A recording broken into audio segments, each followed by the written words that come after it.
Bonjour à tous, le but de cette vidéo est d'expliquer comment est-ce qu'on peut faire une vidéoconférence avec partage d'écran sur Teams. Alors je vous propose d'aller sur Teams, sur Calendrier, de cliquer sur le petit icône en haut à gauche, le calendrier plus, et de créer une vidéoconférence qu'on pourrait appeler Essai MB, puisque je vais convoquer la classe MB à une vidéoconférence. Vous allez dans Partager un canal. Je sélectionne ma classe MB. Actuellement, il est 16h36, donc je vais lancer une vidéoconférence à 16h40. Aujourd'hui, 16h40.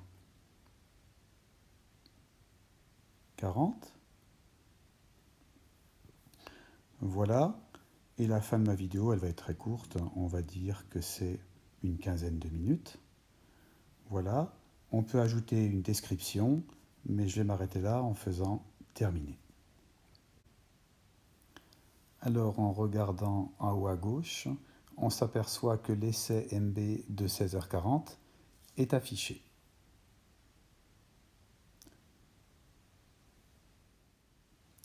Il est l'heure de rejoindre la vidéoconférence. Donc on va sur Teams, sur Calendrier. On clique sur Rejoindre essai MB. La vidéo est désactivée, c'est-à-dire la caméra est désactivée. Je vais la laisser ainsi. Le micro est activé. Je vais sur Rejoindre maintenant.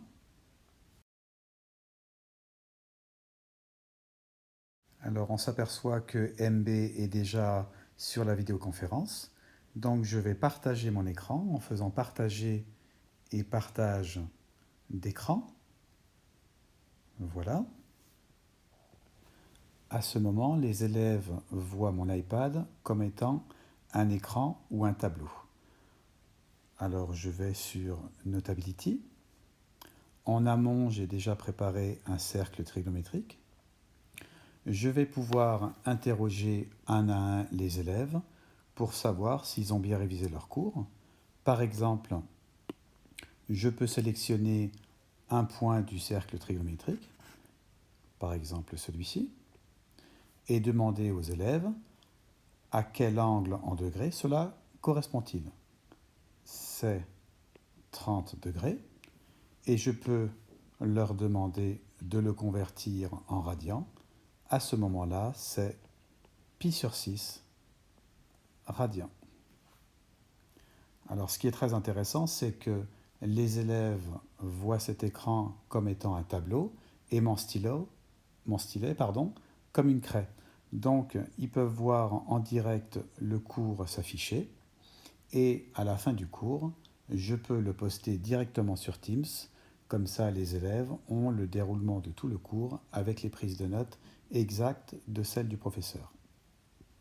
Voilà, nous pouvons aussi ajouter une page. Par exemple, si j'ajoute une page, on peut leur proposer un exercice en direct.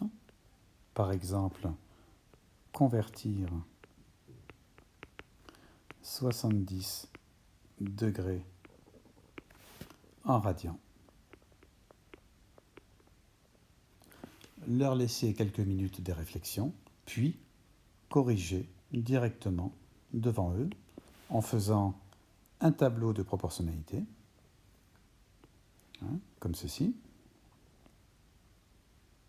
Si vous appuyez longtemps sur le stylet, vous aurez des traits qui sont bien droits.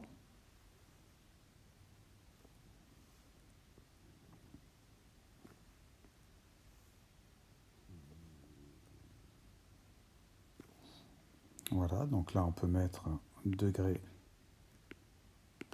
et ici un radian. Ici on peut marquer que 180 degrés c'est pi radian et marquer que 70 degrés, et bien ce sera x radians qui seront à déterminer. On peut aussi, par exemple, ce qui peut être intéressant, c'est sélectionner un exercice de baccalauréat. Par exemple, si je veux sélectionner cet exercice-là, je peux faire une photo. Voilà, je fais un screenshot. Et puis, on peut directement insérer la photo que l'on a prise, faire un petit montage, comme ceci. Voilà, proposer un exercice de baccalauréat aux élèves et leur proposer juste en dessous une solution.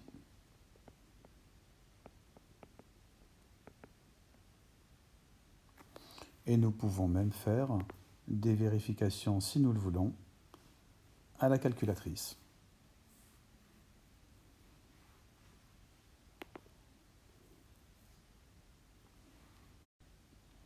Alors à la fin du cours, nous pouvons poster l'ensemble sur Teams à l'aide de l'icône en haut à gauche.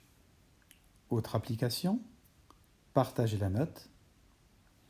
On sélectionne Teams, donc on va la partager dans Teams à votre classe. Ma classe s'appelait donc MB. Voilà, on peut envoyer un petit message. Merci pour votre participation. À bientôt. À bientôt. Et puis l'envoyer.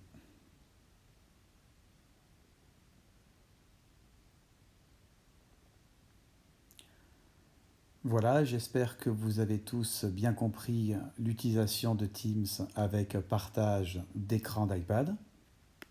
On peut encore constater peut-être que si on va dans Teams, qu'on va dans Équipe et qu'on sélectionne MB, on voit que le fichier note du 11 mars, c'est-à-dire le cours, a bien été posté et est disponible pour les élèves. Voilà, à bientôt et merci pour votre attention. Au revoir.